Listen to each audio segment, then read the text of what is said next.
Giving constructive and regular feedback is one of the key tools that you should have in your toolkit as a manager.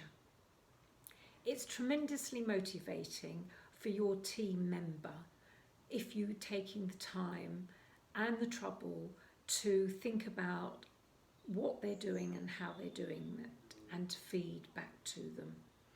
You're strengthening their technical skills, you're giving them a development opportunity, but you're also strengthening your relationship and building trust with them as well.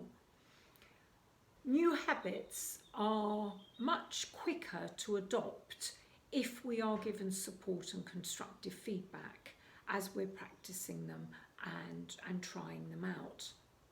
We all have a tendency to criticise ourselves, and so we need support and encouragement if we are to adopt new habits. Moreover, we often don't know what we do well, so we actually need somebody else to point it out to us and to show that they appreciate it.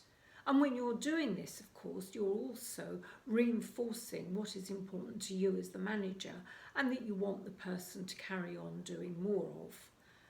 So positive feedback that really specifies and spells out for somebody what they did well so that they can learn from this and they know what to keep doing and what to do more of is extremely important. It's so much easier to find fault, unfortunately, than it is to identify strengths and good points. And so finding fault is often a default position. But what happens if all the time you're finding fault? It's very demotivating and it's very destroying, and also after a while it ceases to have any effect. It becomes water off a duck's back.